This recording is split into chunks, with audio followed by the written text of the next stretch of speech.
Top quality और consistent performance के लिए सिर्फ सिल्वर पंप। टॉप क्वालिटी और कंसिस्टेंट परफॉर्मेंस के लिए सिर्फ सिल्वर पंप, नाम याद रखना। दुष्काळी तालुका म्हणून सांगोला तालुक्याची ओळख आहे आणि ही ओळख कुठेतरी पुसण्यासाठी 2005 साली तर स्वर्गीय गणपतराव देशमुख असतील, त्याचबरोबर माजी आमदार शहाजीबाबू पाटील यांच्या प्रयत्नातून शिरभावी पाणी पुरवठा योजना कार्यान्वित झाली।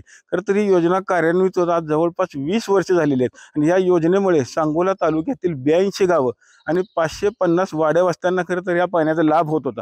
मात्र गेल्या 8 महिन्यापासून या योजनेचं 5,20,00,000 रुपयाचं लाईट बिल तटल्यामुळं ही योजना बंद पडलेली आपल्याला पाहायला मिळत आहे।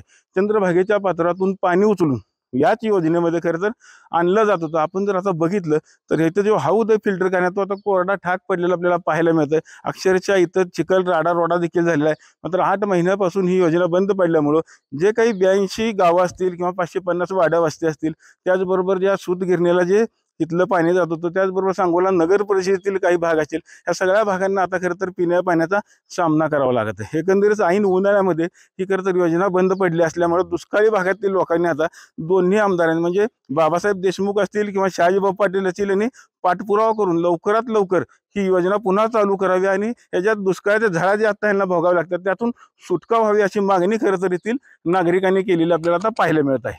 सांगोल्याहून कॅमेरामॅन जगदीश सर, रवी लवेकर, TV9 मराठी।